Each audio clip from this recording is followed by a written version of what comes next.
2, si no me equivoco. Muchas gracias, profesor.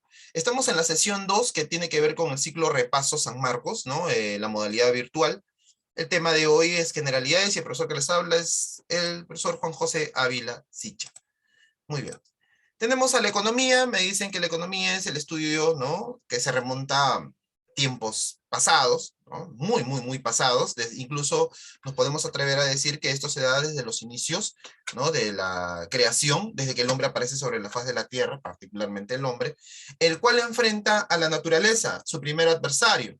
Se acomoda, se acondiciona, tiene cierto, ¿no? Cierta respuesta ante las limitaciones que le pone, ¿no? Este elemento, y va adaptándose, ¿no? Al principio quizá el hombre que no tenía esas capacidades mentales, cognitivas, lógicas, de razonamiento, bueno, pues simplemente era parte de, ¿no? De ese cuadro, ¿no? Como los demás animalitos. Tomaba todo aquello que, bueno, se le facilitaba.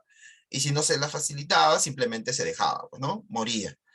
Sin embargo, el hombre va razonando, ¿no? El hombre que venía detrás empieza a observar, empieza a curiosear, empieza a razonar, ¿no? Comienza a darle alguna explicación o busca una explicación de lo que le rodea y por lo tanto dentro de ello también encuentra que hay cosas que necesita pero que la naturaleza no le ofrece o que se enfrenta a otros hombres por obtener aquello, ¿no? Que terminaba siendo limitado o escaso. Y por lo tanto el hombre se impulsa a desarrollar actividades que le permitan saciar sus necesidades. Hoy en día esas actividades son conocidas como actividades económicas o actos económicos o acciones económicas, ¿no? Incluso los científicos dentro de los aspectos de la ciencia económica lo llaman como vida económica del hombre. Entonces, el estudio de la economía se remonta a la antigüedad, ¿no? Aquí estamos hablando de culturas, estamos hablando, ¿no? Ya de civilizaciones en sí, ¿no? La más importante, la más significativa, obviamente es, ¿no? La cultura griega, ¿ya? La civilización griega, donde, bueno, se descansa bastante del saber, hay bastante aporte, ¿no? Hay una colaboración por parte, ¿no? De algunos personajes. Ahí tenemos a Aristóteles, tenemos a Platón, tenemos a Genofonte, tenemos a Aristófanes, tenemos a Pitágoras, entre otros más, y tú sabes muy bien que ellos son estudiosos, amantes del saber, se les conoce como filósofos. Dentro de los escritos que podían darse de esa observación, de esa experimentación, ¿no? Que mucho se parece al método científico, se crean pues obras, y una de ellas es el Oikonomos, escrita por Genofonte, ¿no? Redactada por Genofonte, que, bueno, pues explica cómo el hombre, dentro de sus apetencias y sus deseos, debe empezar a administrar los recursos que lo rodean, ¿no? Debe tener un comportamiento idóneo, adecuado, no solamente para sí, para su familia, sino también para la sociedad. Eso se complementa con lo que el mismo Aristóteles, ¿no? Luego rescata y también le pone el nombre de Economus. ¿Y qué significa? Significa la administración de la casa, la administración de la hacienda, el manejo, la gestión, el uso, ¿no? Tiene diferentes formas o presentaciones. Al final y al cabo, es la administración de la casa, ¿no? El manejo de la casa. Pero hay que entenderlo de manera abstracta. La casa hace entender los recursos que el hombre tiene, posee, están a su disposición y le permiten satisfacer sus necesidades. Si el hombre simplemente los toma, ¿no? Y no realiza ningún tipo de proyección, de gestión, de razonamiento sobre lo que posee, entonces en cualquier momento se le va a acabar, ¿no? En cualquier momento esto va a dejar de estar, ¿no? Como el dinero que nosotros poseemos. Si simplemente ingresa y gastamos y gastamos y gastamos y desembolsamos para pues compras y todo lo demás, sin realizar una proyección, un razonamiento, una jerarquía incluso de necesidades, entonces simplemente ese dinero se va a diluir y van a quedar muchas necesidades al pendiente. Entonces el hombre se da cuenta de que hay necesidad de administrar los recursos que posee, hay una necesidad de manejar, de, como lo dije, de jerarquizar, ¿no? Las necesidades o las apetencias o las urgencias que se le presenten. Y de ahí aparece la administración de la casa, considerando que la casa posee o dentro de ella están los recursos humanos, están los recursos materiales y están los recursos animales. Cuando digo recursos materiales, me refiero a todo el patrimonio que el hombre pueda tener. Recuerda que estamos en la civilización griega, así que me refiero a su hacienda, me refiero a sus tierras, me refiero, ¿no?, por ejemplo, a los instrumentos o a las herramientas que posee y que le permiten multiplicar los recursos que son necesarios. Cuando me refiero a los recursos humanos, estoy hablando de la familia en particular. Sin embargo, estamos hablando también de civilización griega, un espacio donde se desarrolla, pues, un modo de producción conocido como el esclavista, en donde el esclavo terminaba siendo una herramienta muy útil, una herramienta que tenía conocimiento para las tareas, o sea, hacía el trabajo, y por lo tanto era meritorio su administración, su manejo, y sobre todo, ¿no?, su cuidado. Había que tener un cuidado sobre los esclavos. Algo que de repente no pasaba con los romanos, ¿no? Los romanos eran muy déspotas, eran, bueno, pues hay que entenderlo también porque era una cultura, una civilización que se había expandido, que había alcanzado diferentes fronteras y que, bueno, pues al conquistar tenían más masa de esclavos y era menos importante el poder cuidarlos, pero no en el caso de los griegos. En el caso de los griegos, los esclavos tenían un papel muy importante, puesto que ellos son los que realizaban las actividades de trabajo y al final las actividades productivas. ¿Sí? Entonces, el manejo de la familia, el manejo de los esclavos, el manejo de los recursos, el manejo de los animales, las bestias, ¿no? Todo ello era importante para poder asegurarse la satisfacción de las necesidades, permitirse un posicionamiento, ¿no?, dentro de la sociedad, un aporte, dice. Para Marx dice que todo se malogró cuando nace la propiedad privada. Es cierto hasta cierto punto. Lo que sucede es que si bien se defiende mucho la propiedad colectiva, y eso es parte del socialismo, por supuesto, hay que entender que en el socialismo hay una propiedad colectiva, pero tiene que haber una cabeza, no puede ser acéfalo. O sea, en el caso de la propiedad privada o en el caso, ¿no?, de la existencia, ¿no?, de la propiedad sobre los medios de producción, en parte es importante. Lo que sucede es que a medida que se va dando en el tiempo, la acumulación de ese recurso genera una brecha o un distanciamiento entre un grupo de humanos y otro. Resulta que ese otro, que era germinado de parte de los esclavos o de aquellos que no poseían esas riquezas o no las habían manejado desde su inicio, entonces no tenían esa opción de tomar decisiones. En cambio, los primeros sí. Entonces, como podían tomar decisiones, podían establecer, ¿no?, el destino, el camino, la forma de cómo se iba a administrar los recursos y también gobernar, entonces esa brecha se va distanciando.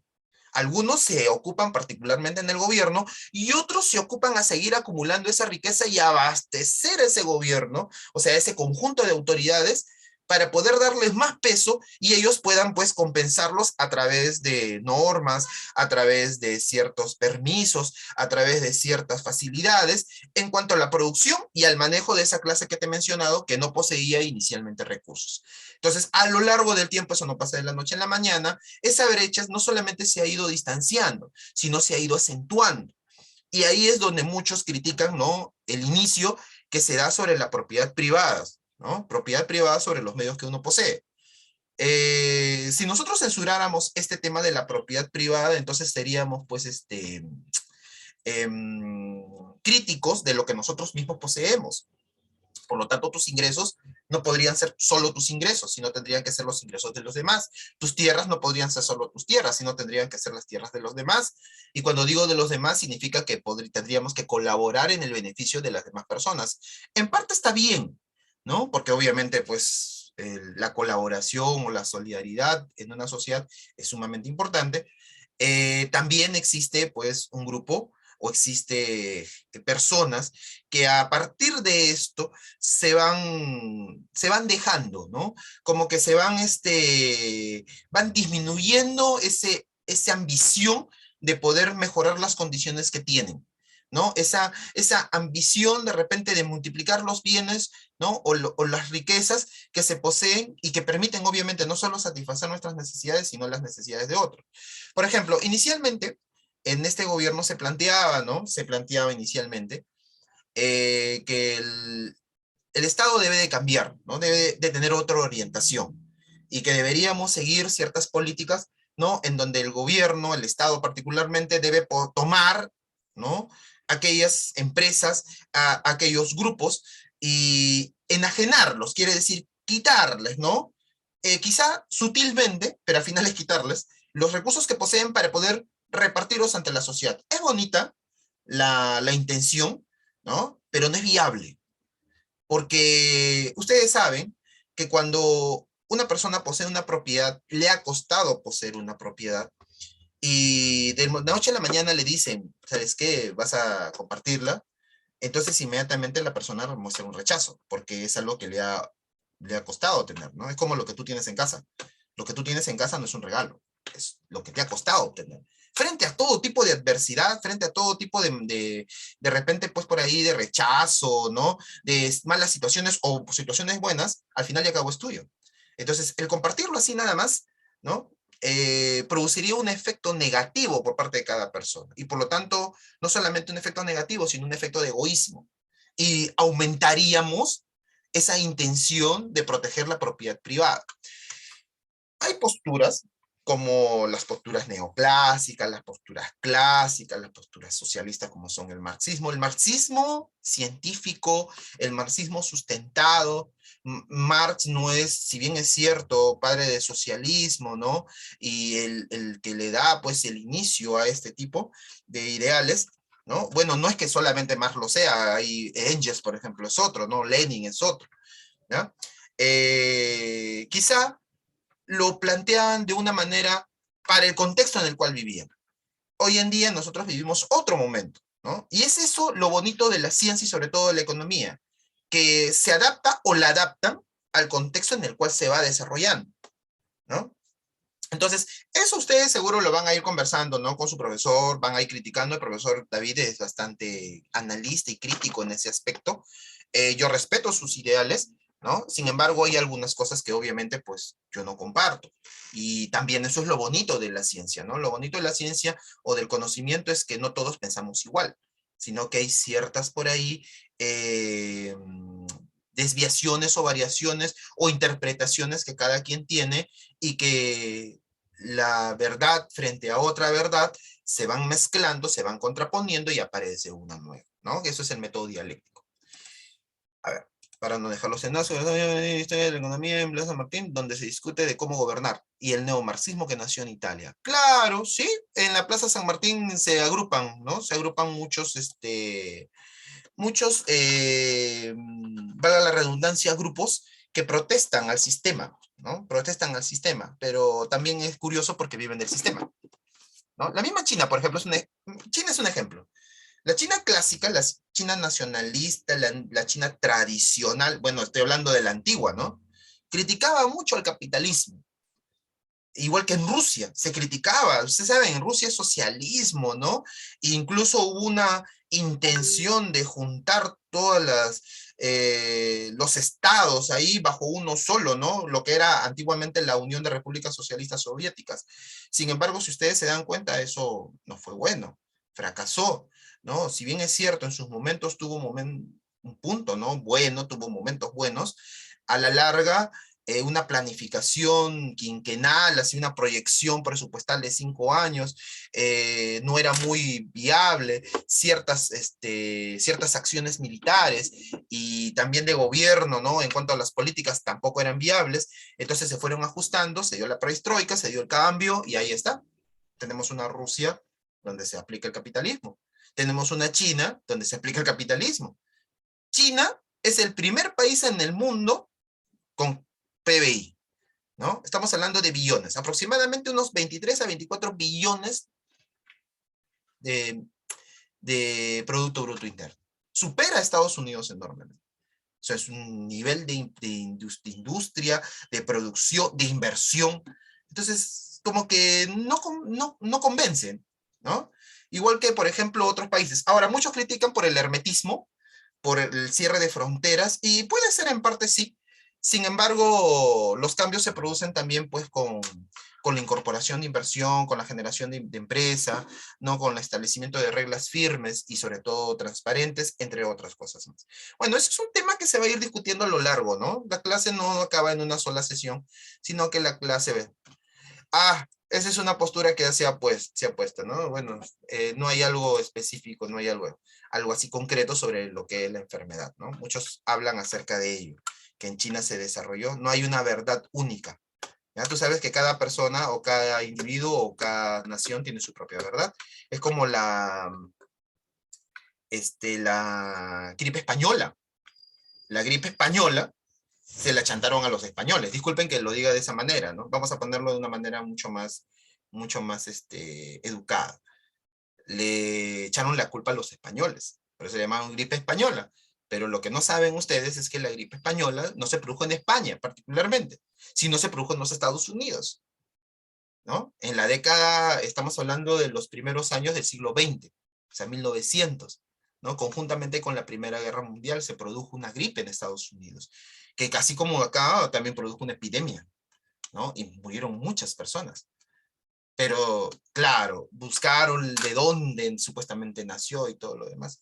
El COVID, por ejemplo, el coronavirus, no es una enfermedad o no es un virus que pues aparezca reciente. El coronavirus aparece hace mucho tiempo con ciertas enfermedades respiratorias que se produjeron en el África y que se trasladaron a los Estados Unidos y que se trataron en los Estados Unidos entre los primeros años del 2000, del cambio del milenio. Pero resulta que, bueno, pues generaron una tasa bastante elevada de contagios, hubo una alarma sanitaria, se pudo contener y ahí quedó. Las investigaciones sobre los tratamientos o el desarrollo de vacunas y todo lo demás, que en su primer momento se había acelerado, porque obviamente estaban frente a un tema de una enfermedad bastante contagiosa, se estaban acelerando hasta que se pudieron contener y se dejó de lado. Y eso fue una crítica, porque si se hubiese desarrollado, se hubiese impulsado, entonces tendríamos una vacuna o una respuesta inmediata con referente al COVID. Sin embargo, esa información no es pues así, ¿no? Difundida, no es una información al alcance de todos, puesto que no convencería, ¿no? No convendría que esa información se maneje. Y así hay muchas informaciones con referente, ¿no? Al origen y al desarrollo, más allá del origen, el desarrollo de lo que es el coronavirus. Bien, nos abocamos nuevamente a lo que es la economía y me dicen que la economía aparece desde mucho tiempo atrás y ustedes pueden verlo. Ahí tenemos al hombre antiguo, ¿no? El hombre pues que no tiene bastante similitud con el de ahora. La invención del fuego, la creación del fuego es un punto muy importante también en el desarrollo del intelecto, de la formación de la sociedad, ¿no? O sea, cambian muchas cosas. El fuego hace que el hombre después no tenga mayor seguridad, se pueda asentar en un determinado territorio y ahí pueda ir desarrollando sus actividades de recolección, de caza, de domesticación, entre otras que por cierto son actividades económicas, satisfacción de necesidades, reunión, multiplicación de la especie, se van generando los primeros grupos, los gens, los clanes, las orbes, no sé cómo les llamarán, pero de una u otra manera se va pues generando ese cambio, ¿no? Dentro no solamente de la vida del hombre, sino de las actividades propias que este desarrolla. Ya, si te das cuenta en este segundo, vemos una clara variación en cuanto a la forma como se van, ¿no? Acentuando. Ya el hombre no es como era antes, se entiende que han pasado mucho tiempo, pero el hombre ya, pues bueno, mira, ya se viste en algunos casos, ya se mantiene más reunido, ya está, no está en un espacio abierto, sino de repente ya en una cueva, o sea, ya hay esa intención, ¿no? Y luego tenemos ya algo mucho más, disculpen, algo mucho más trabajado, ¿no? Ya donde el hombre pues ha perfeccionado, crea sus herramientas, mira acá crea puntas de lanza, ya se diversifican las tareas, hay personas que hacen trabajos específicos, hay un trabajo colaborativo, hay un modo de producción, ¿correcto? Así funciona la economía. La ciencia económica. Estamos hablando de generalidades, así que voy a ir pasando puntos rápidos. Ustedes los van a ir desarrollando con el profesor a lo largo de las demás sesiones, ¿no? A partir de la próxima semana con su tema 1. La economía es una ciencia, pertenece al campo científico, es una ciencia del aspecto social, quiere decir que se aboca a las relaciones sociales y específicamente a las relaciones económicas. ¿Qué es lo que estudia? Bueno, los procesos, diferentes procesos que en sí encierran actividades económicas, procesos de producción, procesos de intercambio, procesos de distribución y procesos de consumo. Muy importante, se crea aquello que no se tiene, se distribuye la riqueza, se intercambia aquello que yo produzco con lo que no produzco. Y obviamente se entiende que el otro sí, para ello debe haber excelente producción, para ello debe haber propiedad sobre lo que uno hace. Yo intercambio aquello que es mío, yo no puedo llevar a intercambiar lo del vecino, porque le pertenece al vecino, ¿no? O sea, no puedo hacer un comercio, una transacción con aquello que yo no poseo o dispongo, ¿no? ¿Qué más? El tema del consumo es muy importante. La satisfacción de las necesidades se da a partir del uso de los elementos que uno crea, o sea, de aquellos que tienen utilidad. Todo esto abocado a la satisfacción de nuestras necesidades. Si ustedes se dan cuenta, ahí tenemos, ¿no?, una actividad que es producción, otra actividad que es comercio y otra actividad muy importante que sería, ¿no?, el consumo. Esto es el consumo. Si somos un poquito más curiosos, nos damos cuenta que las personas que están aquí están felices. Uno se pregunta por qué están felices, es porque están llevando bienes, están de repente accediendo a servicios y eso les permite satisfacer sus necesidades. Eso genera bienestar. Bienestar viene de sentirse bien, ¿correcto? ¿La economía es una ciencia? Sí es una ciencia. ¿Se apoya en otras ciencias? Se apoya en otras ciencias. ¿Por qué es una ciencia la economía? A lo largo del tiempo, las investigaciones, las observaciones, las indagaciones, las comprobaciones y la formación de ciertas teorías, leyes y modelos le han permitido a la economía ascender a ese rango. No es de la noche a la mañana. Ya te dije, el conocimiento sobre las acciones económicas o actividades económicas se dan hace miles de años atrás, pero el hombre no era consciente de ello. Ya con el desarrollo de las civilizaciones, donde hay personas que específicamente se se adentran, se concentran, observan, rescatan esa información, la proponen luego, ellos son los que las van a ir desarrollando, la van a ir difundiendo. Descansamos básicamente sobre la sociedad griega, los filósofos griegos, Aristóteles, por ejemplo, se encargaba de la observación de las actividades económicas, o sea, de lo que pasaba a su alrededor, y buscaba un porqué de las cosas. Entonces, con el paso del tiempo, la aplicación del método científico, de la observación, de la recopilación, de la comparación, contrastación, y luego de la formulación de una hipótesis, y para luego llevarlo a una ley, van formando la teoría, ¿no?, sobre la cual va a descansar esa ciencia. Y obviamente de la teoría a la práctica. Por eso me dice que la ciencia o la economía es una ciencia porque cumple esos aspectos. 1776 publican Riqueza de las Naciones por parte de Adam Smith, ¿no? Una investigación sobre el origen y las causas de la riqueza de las naciones, conocido simplemente como Riqueza de las Naciones. Es un bestseller, quiere decir que es un texto, es un compendio en sí, que habla acerca de las actividades económicas, las explica de manera específica, ¿no? E incluso promueve, ¿no? O sea, da ciertos alcances de cómo podrían mejorar las actividades dentro de cada nación o sociedad. ¿Correcto? De ahí es donde aparece, dentro de este estudio y dentro de lo que es el campo de ciencia para la economía, el objeto de estudio de la ciencia. Toda ciencia tiene un objeto, tiene un campo, tiene un espacio de estudio. La economía no es ajena a ello. El objeto de estudio de la ciencia económica serían las actividades económicas del hombre, planteada por una escuela conocida como escuela neoclásica. Los clásicos, los neoclásicos plantean eso. En cambio, los socialistas, disculpen, ahí debe ser a ver, un momentito, discúlpenme. Esto aquí. Alguien me habló por ahí de Marx y tenía bastante razón. Entonces, esto debería ser socialista. ¿Sí? Ahora sí. Entonces, a ver, hay detalles a veces que... Ahí está. Entonces, la escuela socialista, la escuela iniciada por Marx y por sus seguidores, ¿no?, plantea que el objeto de estudio de la ciencia económica son las relaciones sociales de producción, las relaciones de producción, de intercambio, las relaciones de distribución, y dentro de cada una se van a encontrar ciertas falencias, o sea, ciertos problemas. Uno de los problemas, por ejemplo, que se encuentran es la distribución de la riqueza. La distribución de la riqueza no es equitativa, no compensa lo que el hombre hace. ¿Por qué? Porque un grupo obtiene más de lo que hace frente a otro, ¿no? Y como obtiene más de lo que hace, acumula aquella riqueza que no le pertenece. A ellos le llaman plusvalía, ¿no? Entonces van generando riqueza a partir de la plusvalía, van generando riqueza a partir de ese arrebatamiento, ¿no? De esa explotación que se hace. Y sí es cierto pero en parte, ¿no? Pero los neoclásicos refutan ello y hablan acerca de la utilidad, ¿no? De la utilidad marginal, de qué tan útil es el hombre o el trabajador o los recursos que participan en estos procesos. Como te dije, eso es parte de la crítica que se va a ir haciendo a lo largo de las diferentes sesiones, pero como te digo, estas generalidades, o sea, vemos los aspectos de manera global, ¿no? Los vemos desde arriba, no entramos en cada uno de ellos a desarrollarlos porque no es la intención de esta primera sesión, o en este caso de esta sesión. ¿Ya?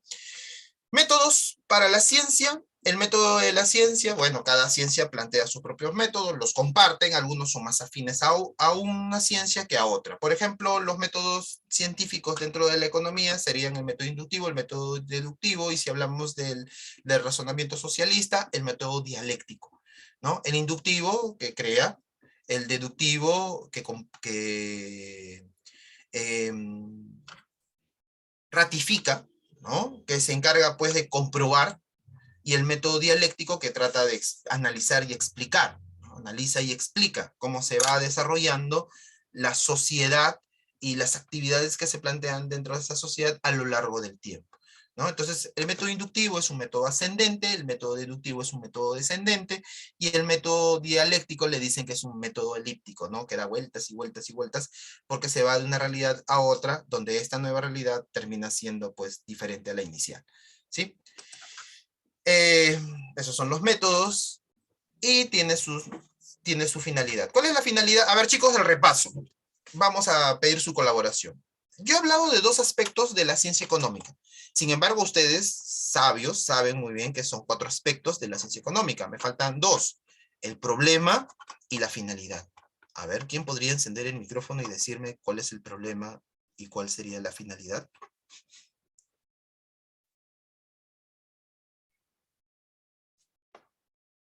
¿Sí? A ver, ¿quién se atreve? ¿Quién dice yo lo voy a hacer?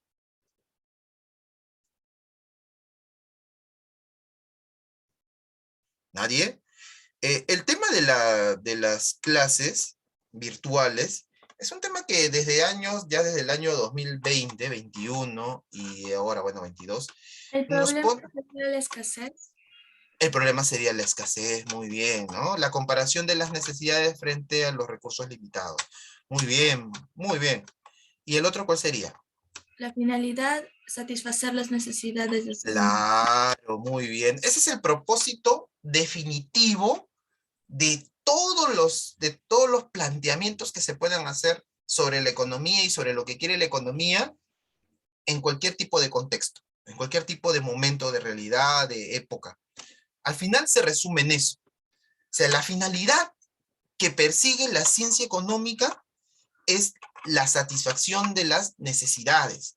Más allá de estabilizar la economía, de crear un sistema monetario, de engrandecer los niveles de producción, de generar nuevos, de aumentar la productividad, de acumular riqueza a través de los metales preciosos, de crear nuevos proyectos de servicios, no sé, bueno, tantas finalidades que puedan existir, todo descansa sobre ello, ¿no? Todo llega a lo mismo: producir la satisfacción del hombre o del grupo de hombres, o sea, de la sociedad, producir el bienestar de la sociedad, ¿no? Sin embargo, de lo que nosotros escuchamos o leemos a la práctica hay una distancia, ¿no? O sea, por ejemplo, tú le llevas la información a un asentamiento humano, ¿no? A una invasión. Lo llevas a un grupo donde, bueno, pues la sociedad está un poco marginada porque no tiene los recursos necesarios para poder vivir, ¿no? Hay lugares dentro de Lima donde hay mucha gente olvidada, no cuentan con los servicios básicos. Tú le llevas la información del Producto Bruto Interno, le hablas del nivel de empleo o desempleo, le hablas de la tasa de inflación, y al final no es que no les importe, sino no lo entienden. ¿Y por qué no lo entienden? Porque no ven el resultado dentro de su vida diaria. O sea, tú bonito, el ministro de Economía y Finanzas puede decir, ¿no? Muy criticado el ministro de Economía. El Producto Bruto Interno ha crecido a una tasa de 1,2% y las cosas van bien. Pero el hombre diario se mira a sí mismo, mira a su familia y no se da cuenta que hay ese cambio. Y es que hablan de la economía en aspectos grandes, ¿no? Hablan de la economía y de los resultados, pero a mediano plazo o a largo plazo. ¿Por qué? Porque estamos hablando de una proyección global. Pero el hombre del día a día, el hombre de la sociedad, de la localidad, no ve las cosas a mediano o a largo plazo, porque los recursos que posee, que son bastante limitados, cubren necesidades inmediatas. Por lo tanto, a él le interesa el corto plazo. Entonces, qué hace el gobierno? Tomando en cuenta que tiene, es una mala práctica, tomando en cuenta que tiene los recursos a mediano o largo plazo, entonces empieza a sacar parte de esos recursos y abordar a la sociedad compensándolo con regalos, ¿no? Cuando digo regalos me refiero pues a programas, a asistencias, a bonos, etcétera, etcétera y etcétera. El bono es bueno siempre y cuando el bono llegue inmediatamente. Para eso el Estado tiene que invertir en un sistema que permita difundir los bonos de manera así, fugaz, inmediata. ¿No? Yo estoy pasándola mal ahora, me estoy muriendo ahora, no tengo trabajo ahora. Pero el gobierno debe tomar medidas para entregarme el bono ahora. Cuando digo ahora me refiero en los siguientes días, una semana. No esperar 2, 3 meses para que me pueda llegar el bono. No sirve. Un bono que me llega después de 3 meses no sirve. Está bien el regalo y todo lo demás porque impulsa el consumo y eso mejora las condiciones económicas. Pero si me va a llegar después de 3 meses, en 3 meses yo ya me he muerto. O en 3 meses he tenido que ingeniármelas para sacar adelante a mi familia. Entonces me obligo a realizar actividades económicas o a transformar mi mentalidad para poder crear valor y poder saciar mis necesidades. Entonces el tema no va por el bono, que pueda compensar a grupos bastante marginados. Sí, está bien, es bueno, pero la idea no va por ese rumbo. La idea va por la generación de empleo, como fue en el año 29. O sea, tú trata el mal sobre aquello que pueda hacer a cada persona autogestionarse. Y eso se da a través de la generación de empleo. O sea, es mejor darle las herramientas para que hagan que darle el producto terminado. No sirve pues darle el producto terminado. Pero si le doy las herramientas para que lo hagan, en el proceso de creación, el que lo hace va asimilando la información, va experimentando, o sea, va teniendo la práctica y por lo tanto la oportunidad de seguir haciendo.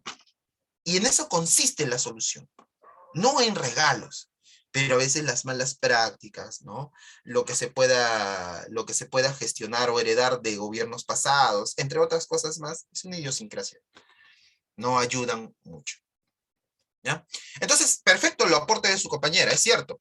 El problema de la economía o de la ciencia económica es la escasez, ¿no? El enfrentamiento entre las necesidades que son ilimitadas y por otro lado los recursos que son limitados, ¿no? Cuando los contrapesamos, o sea, cuando los ponemos en una balanza, nos damos cuenta pues que las necesidades terminan siendo, ¿no? Mucho mayores, inclinan la balanza, a los recursos que, bueno, pues los tenemos en cantidades bastante limitadas, ¿no? Usamos bienes y servicios para poder saciar nuestras necesidades, ¿no? Los bienes son los elementos materiales, son los resultados del esfuerzo del hombre, de las actividades productivas. Los servicios son inmateriales, son acciones de terceros, ¿no? Que, bueno, nos permiten también saciar nuestras necesidades. ¿Correcto? Aquí tenemos ejemplos de bienes, ¿sí? Y aquí tenemos ejemplos de servicios, ¿no? Ejemplo de bienes. Tú puedes darte una miradita a tu cuarto, así, rápidamente, y te vas a dar cuenta que estás rodeado de bienes. Todos ellos son bienes. Pero también dentro de ellos vas a encontrar algunos que así a simple vista no están, como el aire, por ejemplo. El aire también es un bien. Tenemos luminosidad, porque estamos de día. Esa luminosidad también forma parte de los bienes, ¿correcto? La naturaleza en sí también pertenece al campo de los bienes. Entonces podríamos decir que los bienes son todo aquello que rodean al hombre y le permiten saciar sus necesidades. Pero vamos a ver también que hay una distinción entre un grupo y otro. Unos son limitados y otros son ilimitados.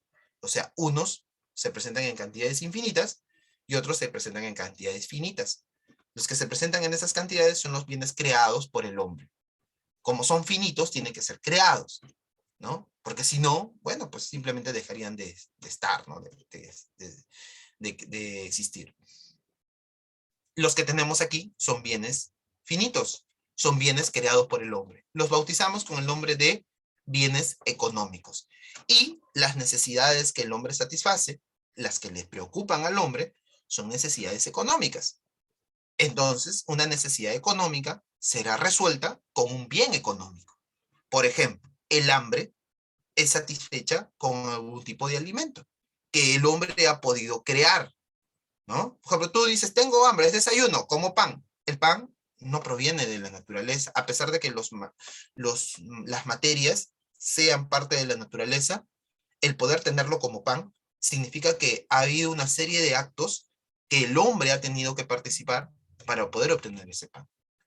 Entonces, hablamos de una necesidad económica, que es el hambre, y se usa un bien económico para satisfacer. Por el lado de los servicios, son actividades brindadas por terceros, ¿no? Actividades, ya no existo.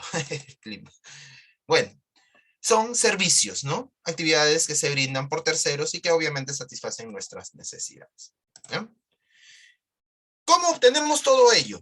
Lo obtenemos a partir de algo llamado proceso económico. El proceso económico termina siendo actividades económicas, ¿no? Sino que lo que pasa es que este proceso económico está sistematizado. ¿Qué significa estar sistematizado? Que cada quien, cada parte de este proceso, cada punto que vemos aquí de este proceso, a ver un momentito, quiero buscar dónde estás. Ya, cada, ¿no?, parte de este proceso que vemos ahí, etapa, es una serie de actividades económicas. Y una actividad económica es una acción del hombre ligada o hecha para saciar sus necesidades. Producción, circulación, distribución, consumo, inversión.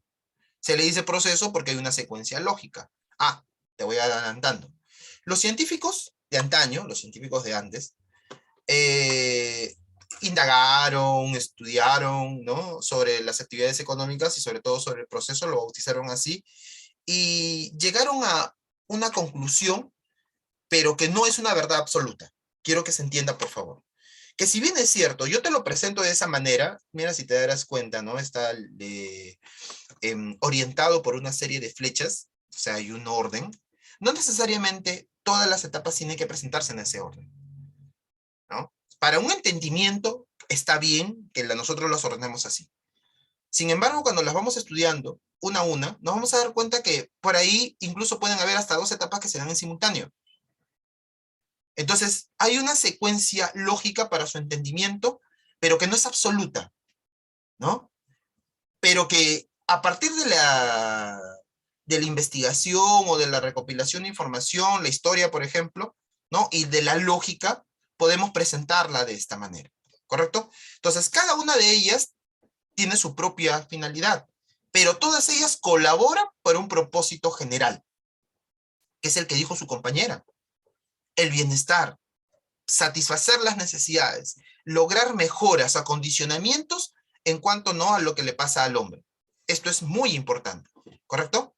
Entonces tenemos la producción como primera etapa, ¿ya? Tenemos a la circulación como segunda etapa, luego tenemos a la distribución, el consumo y la inversión, ¿correcto?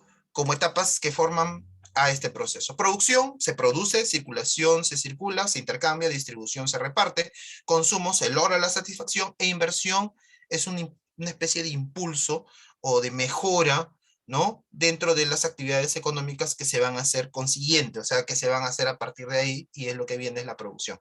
O sea, es una mejora a los niveles de producción, ¿correcto? Muy importante hablar acerca del proceso productivo. El proceso productivo es una serie de actos, o sea, si nos adentramos en una de estas etapas, el proceso productivo vendría a ser una serie de actos en las cuales el hombre va a obtener aquellos medios o resultados que le permiten satisfacer sus necesidades, ¿correcto? Ahora, le llamamos proceso productivo y seguro que cuando ustedes lleguen a este capítulo o lo hagan, van a conocerlo como producción. Y hay que tener en cuenta que el proceso productivo y la producción, a pesar de que tienen mucho en común, mucho parecido en la manera como se leen, cómo se escuchan, no son iguales. Si nosotros hablamos acerca de la producción, nos estaríamos refiriendo, ¿no?, al resultado, o sea, a lo que se obtiene luego de haber hecho esos actos. Y si nosotros hablamos del proceso productivo, estamos hablando pues precisamente del conjunto de etapas ligada una a otra para poder obtenerlo. Lo que sucede es que más nos referimos a la producción porque en ella encontramos a los productos. ¿Cuáles son los productos? Son los bienes y los servicios, ¿no? Los bienes y los servicios vendrían a ser los productos. Y ellos en conjunto forman una producción. ¿Y cómo se obtiene esa producción? A partir de un proceso productivo. ¿Cómo se inicia ese proceso productivo? Es muy sencillo, desde la extracción de los recursos. ¿Qué recursos usamos? Los recursos que nos permite la naturaleza. Se le suma a esos recursos que tiene la naturaleza el aporte del hombre. ¿Cómo inicia este aporte del hombre? Con la extracción, con la recopilación, con la explotación de esos recursos de su medio natural, o sea, de su punto de origen. El hombre los extrae, el hombre los refina, los adapta, ¿no? Los transforma, los combina con otros elementos, como pueden ser las herramientas, de repente por ahí las maquinarias, la infraestructura, la gestión, la norma, el esfuerzo humano, todo ello se combinan y se obtiene un producto final. El producto final es el que se destina para la satisfacción. Si nosotros comparamos lo que tenemos al final con lo que teníamos inicialmente, entendemos que ha habido una serie de cambios y no solamente un cambio a nivel físico, sino también un cambio a nivel del valor que tenemos acerca de dicho bien. Hace un momento te dije que los bienes son todos aquellos que rodean al hombre y la naturaleza es parte de esos bienes. Desde la intervención del hombre, esos bienes se convierten en económicos. Este bien es económico si el hombre lo extrae, o sea, está acá. Pero si nosotros comparamos ese bien con este otro, entendemos que hay una diferencia, no solamente en su presentación física, sino entendemos también en el valor que tienen cada uno de ellos. Sobreentendemos que el producto final tiene un valor superior al producto inicial o a la materia inicial, que en este caso sería la materia prima. Por lo tanto, podríamos atrevernos a decir que en el proceso productivo se agrega valor. En el proceso productivo, una de las cosas muy importantes es la generación y la suma de valor a los bienes, ¿correcto? Para convertirlos en bienes útiles o bienes finales. Esos elementos de los cuales yo te he mencionado se le conoce como factores productivos, ¿no? Te dije la naturaleza, el trabajo, capital, la empresa y el Estado, la empresa con la gestión y el Estado con la normatividad, todos ellos colaboran para que se pueda llevar a cabo este proceso productivo. ¿Ya? Tenemos a la circulación, otro de las etapas que nosotros habíamos mencionado. La circulación ya se inicia con el traslado, se llevan los productos hacia los mercados, las personas van hacia los mercados son los encuentros que se dan entre los que producen y los que quieren usar esos productos para su consumo, y por lo tanto se genera el intercambio. Lo interesante de la circulación no es el traslado, ¿no? O sea, a veces cuando les preguntan, por ejemplo, en el examen de admisión y les dicen, ¿cuál es el propósito de la circulación? Muchos creen que es la generación del mercado, el que se vendan los productos, ¿no? O de repente por ahí, no sé, el establecimiento, pues, de puntos de venta, cosas así. Pero quiero decirles que la circulación tiene como núcleo el intercambio. ¿De qué me sirve un punto de venta? ¿De qué me sirve la formación de un mercado? ¿De qué me sirve, no, la publicidad y tantas cosas más? Y que vayan las personas a consumir o a querer consumir si es que no se produce ese acto. El intercambio sería el resumen de la circulación, ¿no? Sería a dónde va a ir a parar la circulación. Si no hay intercambio, no hay circulación, no hay mercado, no hay comercio, no hay interacción entre comprador y vendedor. La interacción entre comprador y vendedor se da a partir de esa oportunidad de intercambio, ¿correcto? Entonces, ese intercambio, vamos a ver, ¿no? Que vemos ahí está la circulación, nos ofrece una serie de conceptos que también van a trabajar, como por ejemplo son los mercados. En los mercados son situaciones, ya sean geográficas o ya sean no presenciales, en donde un comprador y un vendedor van a interactuar. ¿Qué hace un comprador? Discúlpenme la ironía, compra. ¿Y qué hace un vendedor? Vende. ¿Qué es vender? Es ofrecer. Ofrece aquello que ha producido o aquello que ha llegado a sus manos como parte de una distribución para el ofrecimiento a los futuros compradores o consumidores. Un comprador compra. ¿Y por qué compra? porque quiere consumir, quiere saciar sus necesidades. Los mercados son un punto en donde esas operaciones se van a dar. Los mecanismos, ¿no? El conjunto de elementos o de herramientas que promueven ese mercado o esa interacción se le conoce precisamente así, ¿no? Ahora, los mercados pueden tener diferentes presentaciones, ¿no? Existen diferentes formas de clasificar a los mercados, unas más usadas que otros, el mercado según su naturaleza, el mercado según su posición geográfica, el mercado según su temporalidad, pero también está el mercado según el tipo de competidor. Pueden ser competidores, ¿no? Agrupados por compradores, pueden ser por vendedores, por el mercado según la fijación del precio, ¿no? O sea, existen diferentes modalidades y ustedes las van a trabajar o ya las han escuchado, ¿no? Por ejemplo, el tema de la competencia perfecta, el tema de la competencia imperfecta, ¿no? Las clases de competencia imperfecta, que son los reales, ¿no? Los monopolios, los oligopsonios, los oligopolios, los monopsonios, oligopsonios, competencia monopolística, monopolios bilaterales, entre otros más, forman parte precisamente del estudio que se hace sobre los mercados. Y eso lo van a ver. Repito, la sesión está abocada a generalidades, si ustedes han visto el título. Entonces estoy haciendo un detalle minúsculo de cada sesión o cada tema crucial, porque van a haber otros que seguro no estoy exponiendo, pero que también los van a ir, ¿no?, desarrollando. En la circulación hay un intercambio, y ese intercambio se favorece con la aparición del dinero, ¿no? Es un elemento muy importante porque es dinamizador de las operaciones de intercambio. Ese dinero no solamente es una herramienta para el intercambio, sino también es una herramienta para impulsar las demás actividades económicas, como por ejemplo la inversión. Como ese dinero se mueve de una mano a otra, se mueve a través, ¿no?, de ciertos flujos, entonces vamos a hablar del sistema financiero. ¿Por qué? Porque el financiamiento es la cesión, o sea, es ceder recursos que uno no posee, pero que se compromete a devolverlos, ¿no? Que existe la posibilidad de generar una acción con una rentabilidad, ¿no? Con un beneficio, ¿correcto? El dinero es un facilitador, es un medio, ¿no? Es un instrumento, una mercancía que se utiliza para poder acelerar las operaciones de intercambio y poder dejar de lado a lo que es el trueque o el intercambio directo, ¿no? Y ahí, como ustedes ven, el dinero cumple con ciertas funciones. Mide el valor, es un medio de circulación, permite reservar valor, medio de pago que va de la mano como medida de valor, y en algunos casos, bueno, eso es una función ya extraordinaria, se comporta como dinero mundial, ¿no? O sea, por ejemplo, en el tema de las divisas, ¿no? El dinero me permite no solamente intercambiar a nivel local, sino también puedo utilizarlo a nivel internacional si es que los que van a intercambiar aceptan y se comprometen a su uso, como es el caso, repito, de las divisas, ¿no? El dólar y el euro, por ejemplo. ¿Ah? Otro punto muy importante dentro de la economía y que se ha visto bastante afectado en estos tiempos de pandemia es el tema del comercio exterior y también el comercio internacional. Ahora, muchos creerían que comercio exterior y comercio internacional son lo mismo, y no, no es así. El comercio exterior es el comercio que nosotros tenemos con los que están, ¿no?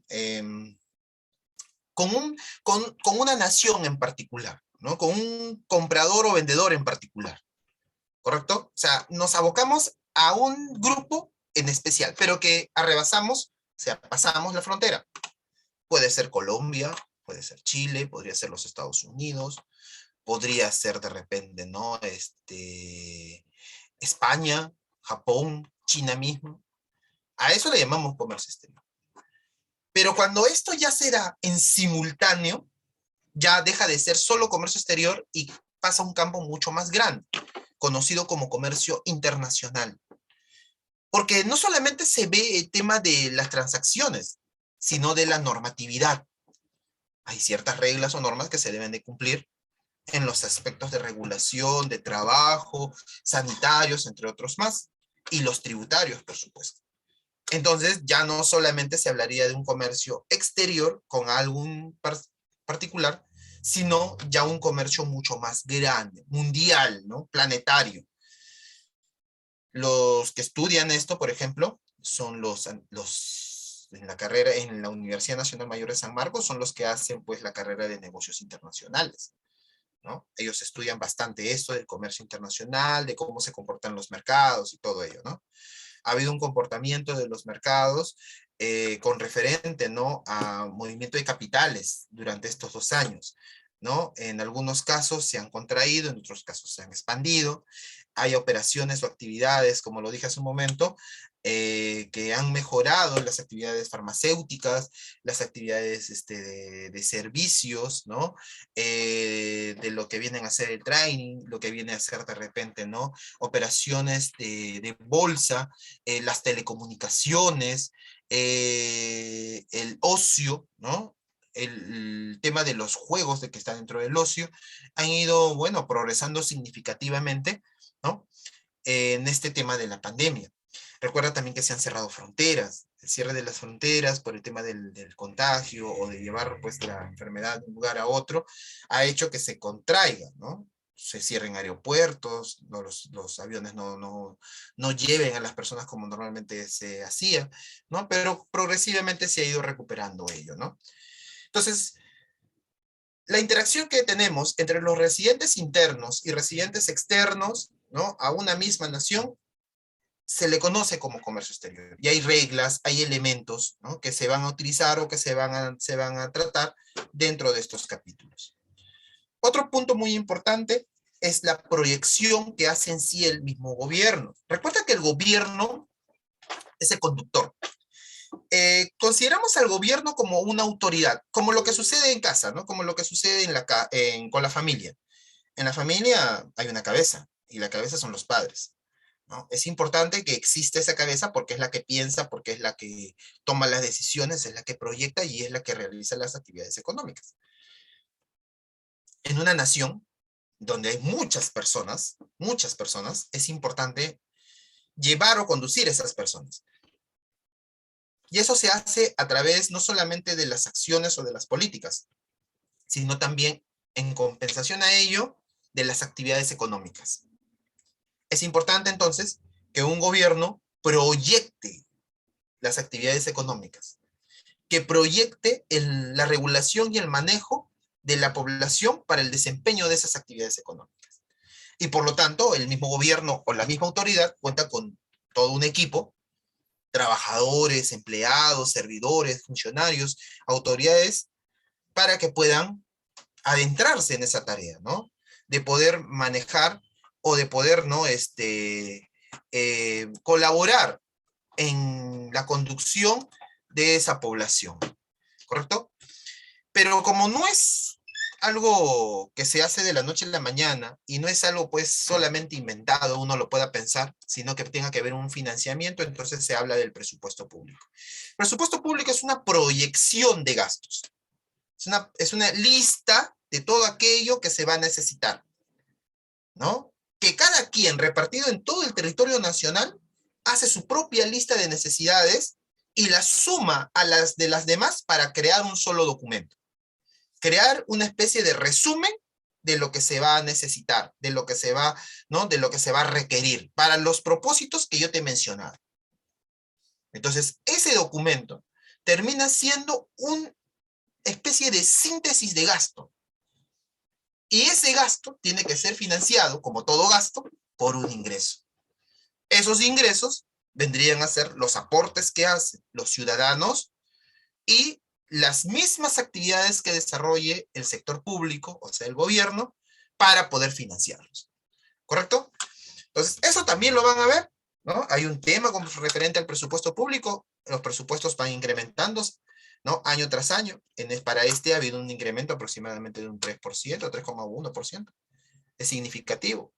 Se entiende que la proyección de gasto que plantea el gobierno para seguir las políticas del año 2022 están ligadas, ¿no?, a temas sanitarios, están ligadas a la educación, que la verdad, si bien es cierto, llevamos una educación virtual, no es lo mismo la educación física, pues, ¿no? No es lo mismo la educación presencial.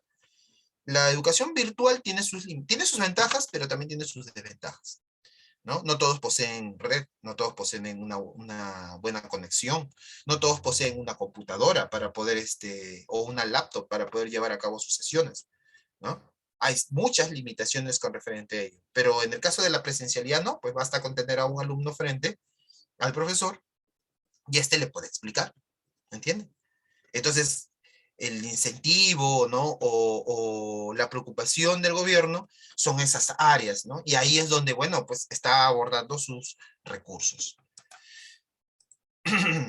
¿Cómo se nutre ese gasto? ¿Cómo logramos? A través de los tributos. O sea, ¿cómo logramos brindarle un financiamiento a los proyectos o gastos que plantea un gobierno para todo un año? Desde el 1 de enero hasta el 31 de diciembre, lo hacemos a través de un sistema tributario. Un sistema tributario que, bueno, pues, ¿no? Tiene la misión de captar los recursos, porque esa es su misión, esa es su finalidad, capta los recursos de aquellos que realizan actividades económicas, de aquellos que los comprometemos a financiar y por lo tanto los trasladamos, los canalizamos a través de una serie de instituciones hacia el Estado, ¿no? ¿Quién es el encargado de hacer esa canalización? La SUNAT. La Superintendencia Nacional de Administración Tributaria y Aduanas es la encargada de hacer esa canalización de los recursos, de los ingresos que obtiene ese Estado por conceptos de tributos, ¿no? ¿De quién se obtiene? Del contribuyente. El contribuyente es el que paga, pues, ¿no? Hay toda una serie de elementos que permiten el funcionamiento de ese sistema tributario. ¿Correcto? Entonces ahí, como ustedes pueden ver, está la administración tributaria, las normas tributarias, las políticas tributarias. La administración tributaria son las instituciones de recaudación, de manejo, de administración de los recursos, como su mismo nombre lo dice. Las normas tributarias vendrían a ser las reglas que ponen alcances y ponen límites, tanto para el Estado como para el contribuyente, tanto para la acción del gobierno como para el que paga, ¿no? Que es el ciudadano de a pie. Y las políticas tributarias serían las estrategias o las formas de cómo se van a aplicar precisamente, ¿no? Ese sistema. Al lado derecho ustedes pueden ver, ¿no? Según nuestro código, los tributos y la clasificación, ¿no? De cada uno de ellos, los impuestos, las contribuciones, las tasas y, bueno, pues, ¿no? Las variaciones que se tienen. A ver, discúlpenme. No. A ver, no nos confundamos. Sí, sí es cierto que yo les estoy planteando los temas forma de, o sea, estoy pasándome.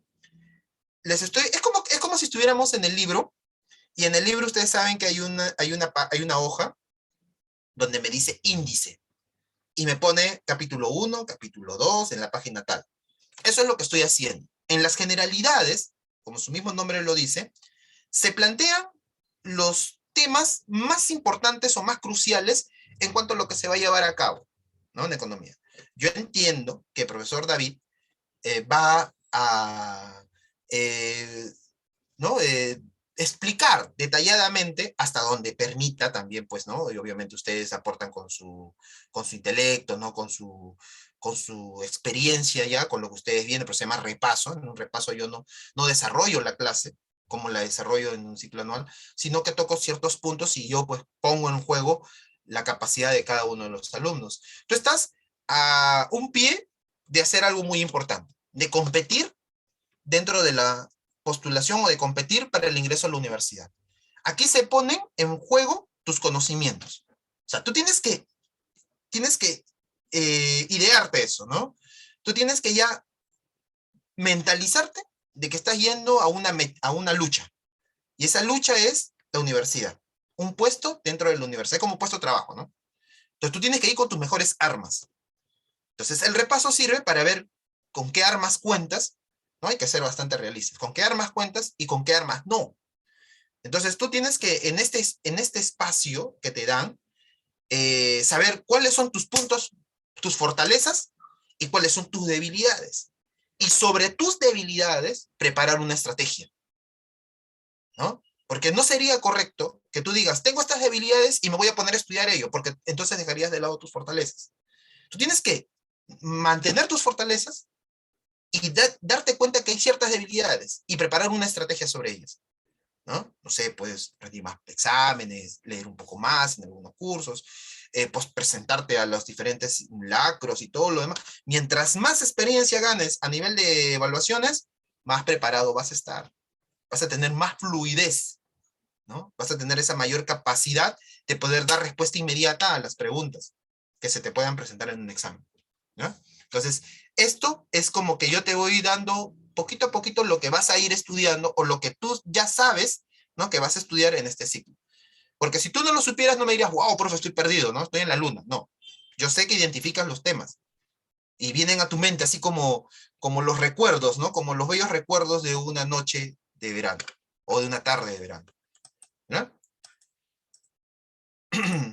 Muchos se preguntaron acerca de las cuentas nacionales. Las cuentas nacionales vendrían a ser los datos históricos, ¿no? Vendrían a ser informaciones obtenidas a partir de las estadísticas que me permiten y le permiten al gobierno, a las autoridades principalmente, que son las que toman las decisiones, hacen las políticas, le permiten preparar estrategias, idear modelos, planes que conlleven, que dirijan, que impulsen las actividades económicas. O sea, para eso sirven las cuentas nacionales, ¿no? Para saber qué hemos hecho y cómo podríamos mejorar, ¿no? Por eso dice datos históricos, o sea, ya se hizo. Yo en las cuentas nacionales, yo no voy a hacer cambios, yo no puedo hacer cambios en una cuenta nacional, porque ya se hizo, ya se utilizó, ¿no? Ya se consumió, ya se produjo, ya todo. Pero lo que sí me sirve como dato para poder hacer modificaciones en las próximas acciones o estrategias que pretenda. ¿Y con qué pretensión voy? Con impulsar las actividades económicas, ¿no? Porque las cuentas nacionales están abocadas a las actividades económicas. Es que ahí están los agregados económicos, ¿no? Producto Bruto Interno, Producto Bruto Nacional, el Producto Nacional Neto, el ingreso nacional, ¿no? El ingreso disponible, los per cápitas, entre otros más, ¿no? Que son indicadores macroeconómicos, pero no son los únicos. Indicadores macroeconómicos son la inflación, la tasa de desempleo, el tema de tipo de cambio, las reservas internacionales, el tema de la deuda pública, ¿no? La balanza de pagos, etcétera, etcétera, son indicadores macroeconómicos, ¿no? O sea, esos se les dice macroeconómicos porque obviamente engloban, ¿no? Engloban diferentes fenómenos o acciones económicas realizadas a nivel nacional o por parte de todos los que participan, ¿no? Dentro de las fronteras y de los que están fuera también de las actividades económicas. ¿Quién realiza esto? Está encabezado por el Sistema Nacional, bueno, esto pertenece al Sistema Nacional de Estadísticas, ¿no? Pero ¿quién es el director de ese sistema? Así como un director de música, ¿no? El que lleva la varita ahí y comienza a conducir. El director de este Sistema Nacional de Estadísticas es el Instituto Nacional de Estadísticas e Informática. Es el órgano director y el maestro de orquesta de lo que es el Sistema Nacional de Cuentas. ¿Correcto? Por eso es que siempre el INEI, ¿no? Nos está brindando información acerca de cómo va evolucionando los precios, la tasa de empleo o la tasa de desempleo, el tema, por ejemplo, ¿no? de indicadores específicos como puede ser el nivel de alfabetización o de educación, o de repente por ahí, ¿no? En el tema de la salud, por ejemplo, ¿no? Puntos o núcleos de contagio, entre otros más. Bueno, ustedes ya en su debido momento van a ver que para hacer las cuentas nacionales hay formas y existen tres métodos, ¿no? Que al final, como hablamos de las actividades económicas, me darán lo mismo, ¿no? Al final llegamos a lo mismo. El método son como tres caminos para llegar a tu casa, ¿no? Tienes el camino directo y tienes los caminos, ¿no? Que no son directos. De repente el que das bastante vueltitas, el que te das todavía todo un giro, pero al final llegas al mismo lugar, ¿correcto? Ya sea el camino que tú escojas, al final llegas al mismo lugar. Claro que en cada camino hay ciertas cositas que tú vas a ir viendo, ¿no? El que más se usa es el método del gasto, pues, ¿no? Porque se entiende que ahí se utiliza o se requiere información acerca de lo que van desembolsando los agentes económicos, o sea, los que participan de la economía, ¿ya? Entonces eso también lo vas a ver en su debido momento, ¿ya? El proceso de integración económica es un derivado de lo que es el comercio, de lo que viene a ser el tema de la participación con el contexto internacional, ¿no? La integración económica, como su mismo nombre lo dice, es un proceso por el cual las naciones se van sumando unas a otras. La idea no es romper la soberanía o quebrantar las fronteras. Y no es romperlas, pero sí es romperlas. Usted me va a decir, profesor, se está volviendo loco, porque primero me dice que no, y luego me dice que sí. Lo que pasa es que no se rompen las fronteras políticas, pero sí se van a romper las fronteras comerciales. La idea de un proceso de integración económica es darle la factibilidad, o sea, la facilidad a que las naciones en su conjunto puedan realizar actividades comerciales. Mientras menos piedras hay en el camino, más fácil será el camino. ¿Correcto? Y ese camino es el comercio. Exportar e importar. No solamente productos finales, sino materias primas, capitales, entre otros más. Y adecuar, ¿no? O sea, adecuar ese proceso de intercambio. Entonces, ese proceso de integración económica conlleva a eso, a que las naciones se unan una a otra para trabajar como si fueran una sola. Se entiende que los que están dentro de ese proceso de integración son solidarios, se ayudan entre sí para que el crecimiento se dé uniforme, o sea, todos crecen, ¿correcto? Y se protegen también, ¿correcto? Para llevar a cabo un proceso de integración económica hay una serie de etapas, tú seguro las conoces, ¿no? Que van desde una zona de libre comercio, ¿no? ¿No? Es una adecuación a los niveles de arancel, ¿no? Luego está la unión de las tarifas, la unión aduanera, ¿no? Está el mercado común, la unión económica o unidad económica, comunidad económica, y la unión monetaria y unión política, que sería el último peldaño de este proceso de integración, ¿no? Profesor, pero en un momento usted dijo que no era romper las fronteras políticas. Claro, no se rompe la soberanía. O sea, se mantiene la autonomía por parte de cada uno de los participantes. Sin embargo, la última etapa conlleva a armonizar las políticas, no a convertirlas en una sola. O sea, no se busca que haya una sola nación que gobierna a las demás. No, no, no, no. Pero sí buscamos armonizar las políticas de cada una de las naciones, para que obviamente todos caminen por el mismo sendero, ¿no? ¿No? Cada quien camina por su mismo sendero. Y obviamente toma sus propias decisiones, pero sin dejar de lado, sin quitarse de la mentalidad que todos van para el mismo camino, ¿no? O sea, todos persiguen lo mismo. ¿Ya? Y muy bien, hasta ahí hemos llegado en cuanto a las generalidades. Ahora, lo que nos correspondería hacer, ¿sí? Nos corresponde es llevar a cabo, pues, la dirigida. A ver, chicos, del repaso. ¿Están ahí?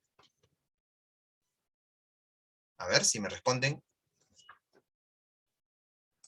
¿Sí? Sí, ¿Están ahí? ¿Se entendió? Por lo menos, ¿no? ¿Estamos preparados? ¿Alguna pregunta? ¿Algún cuestionamiento? ¿Algún aporte? A ver, soy todo oídos.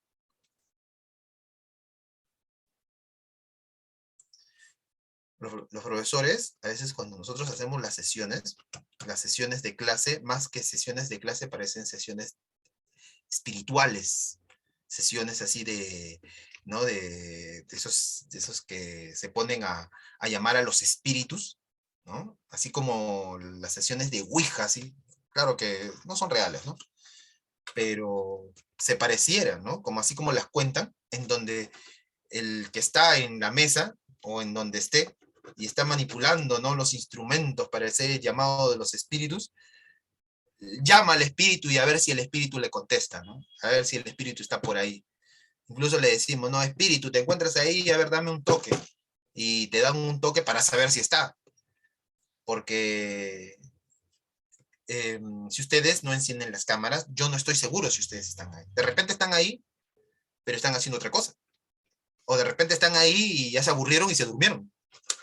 O están ahí y, no sé, pues no quieren contestar, ¿no? Y no me quieren de repente, no se quieren dar a ver. Pero miren, chicos, yo les cuento algo. Esto debemos ir perdiéndolo, porque cuando ingreses a la universidad que va a ser en este examen, tus clases las vas a tener que llevar presencial, y tus profesores algunos van a ser muy estrictos, muy, pero muy estrictos, y te van a pedir que prendas la cámara. De repente, no va a ser algo muy contundente, pero sí se la van a jugar con tus notas. ¿No? Te van a decir, no prende la cámara, llevan un registro ellos, ¿no? Porque siempre trabajan con alguien que está a su lado. Y él lleva el registro, ¿no? Enciéndete, sí, enciéndete, no. Entonces el profesor como que se le da ahí y dice, no, dame un resumen, le dice, de los que en clase me han encendido y no me han encendido. Los que me han encendido, vamos a ponerle una nota, pues, sobre 20. Y los que no, le vamos a poner una nota sobre 14. Y si no te va bien con ese profesor, entonces te puedes poner un 11, un 12. Y eso ya, fulminante en la universidad, ¿no? Pero la universidad ya es otra cosa. Entonces hay que acostumbrarnos a encender los dispositivos para poder tener esa pequeña interacción entre ustedes y el maestro. ¿Ya, chicos? Por favor, hay que tratar en lo posible de llevar a cabo. Bien, les hice una pregunta, entonces todo claro. No hay cuestionamiento, todos, ¿no? Todos bien, sí se entendió. Ok, entonces, si se ha entendido y me están dando su visto bueno, entonces, ¿les parece? Vamos a, un momento, vamos a ver las preguntas. Dice, el Banco Central de Reserva del Perú, máxima autoridad en la política monetaria, informó que la recaudación por IGB, es una estadística que maneja el BCR, aumentó en marzo de este año en un 45% respecto al mismo mes de 2020. Bueno, todavía no estamos, es el año pasado, ¿no? Y en un 31.2% con respecto a marzo del 2019. O sea, es un dato. De acuerdo al texto de información, guarda relación con el concepto denominado. ¿Qué tipo de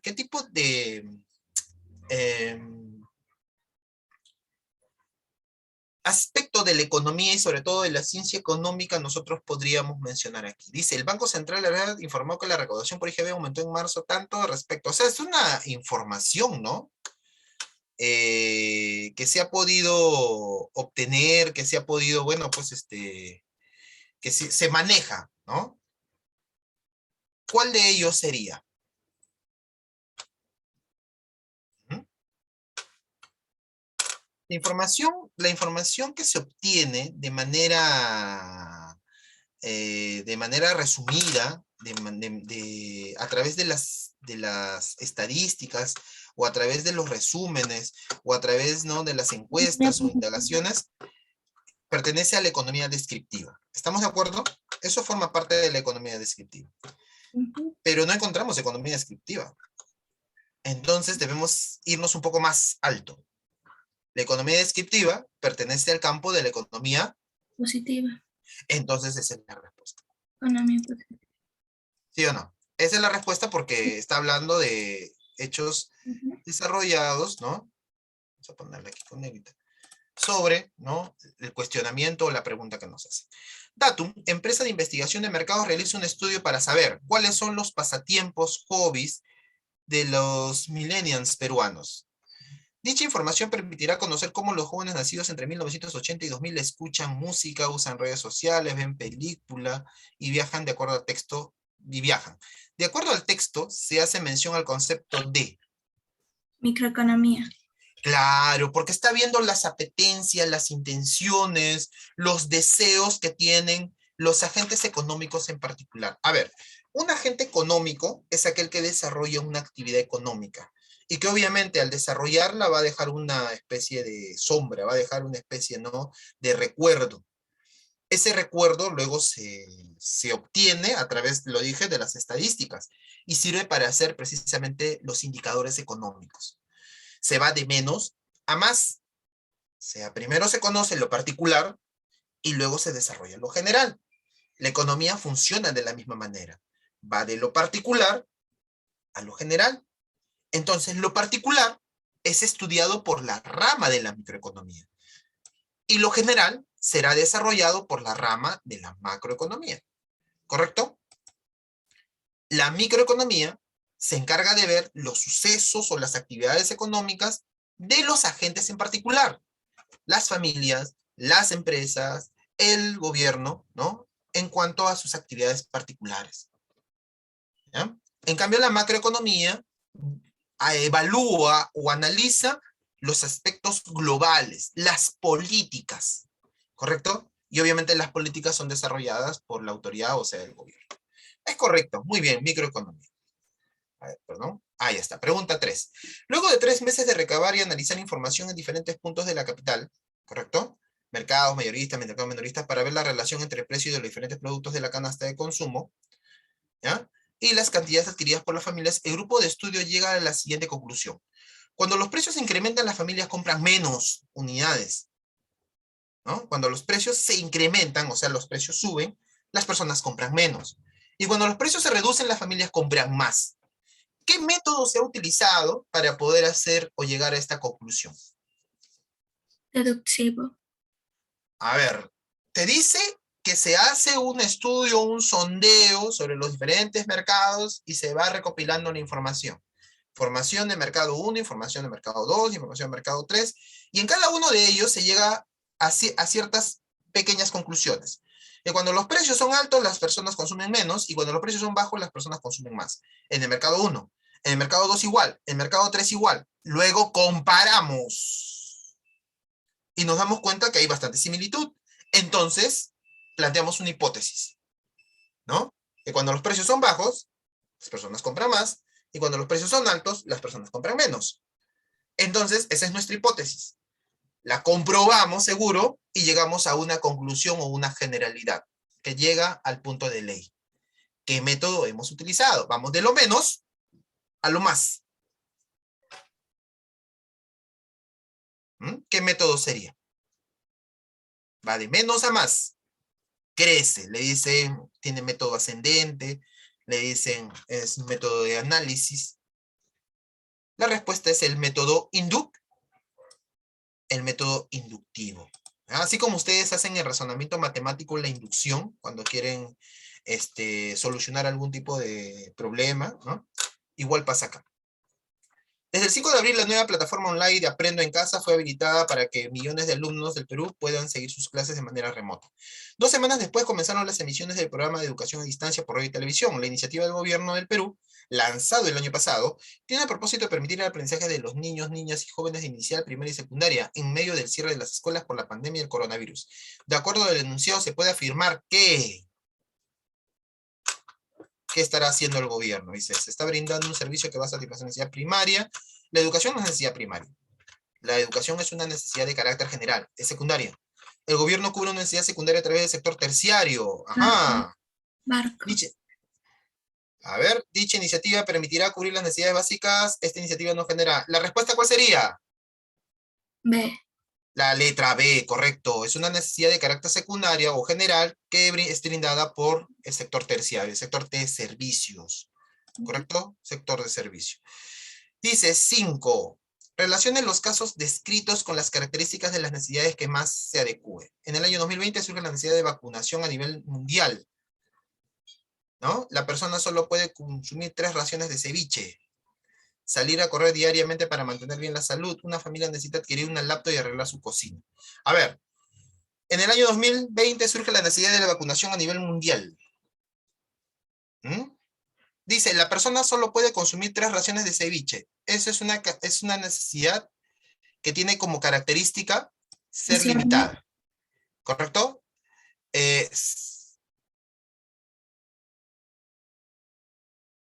Dice solo puede consumir. Claro. Y si se solo puede consumir, entonces sería, pues, limitada, ¿cierto? ¿Sí? Ahora, las personas tienen que vacunarse a partir de ahora en adelante, ¿no? Desde el 2020 hacia adelante. O sea, que significa que la vacuna ya está con nosotros. ¿Qué sería? Es fijable, ¿no? Ya es un hábito. O sea, ya está de por sí. Sería 1A, ¿no? 2B, por el tema de que existe, ¿no? Una cantidad en la capacidad que tenemos de saciar nuestras necesidades, como por ejemplo beber agua. Salir a correr diariamente para mantener, ¿no? Bien la salud. Una familia necesita adquirir una laptop y arreglar su cocina.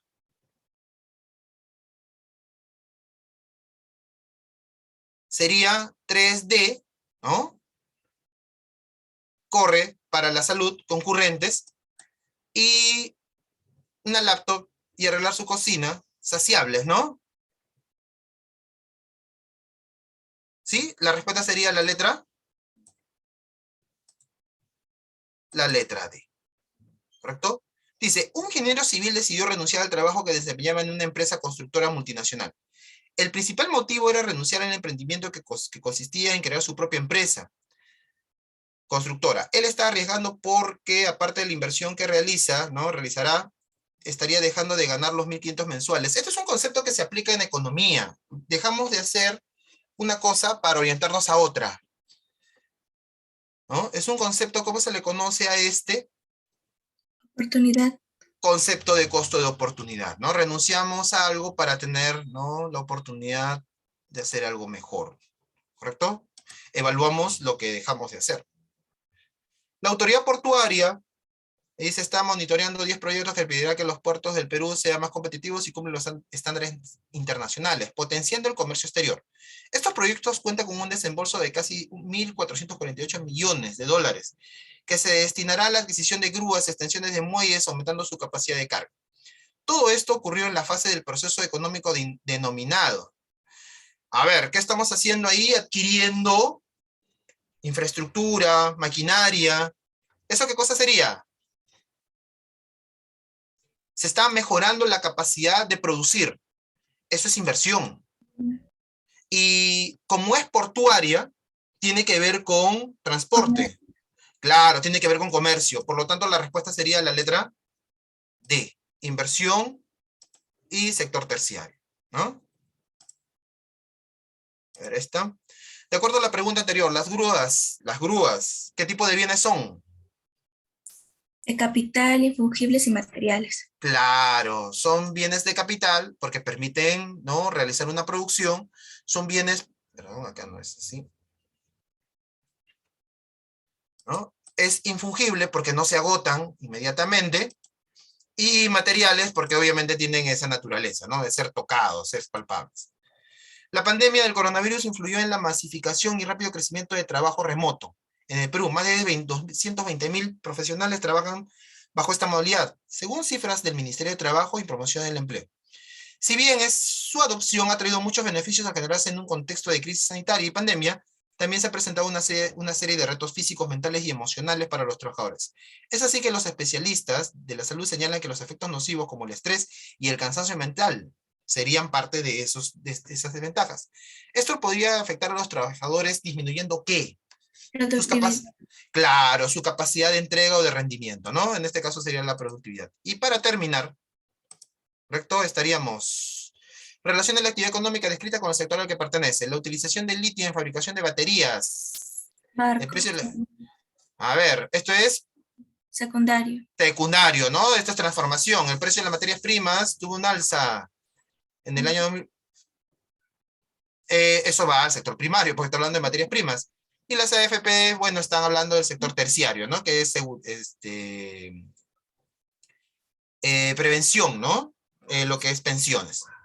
Entonces sería 1B, Avión. 2, la letra A. Muy bien.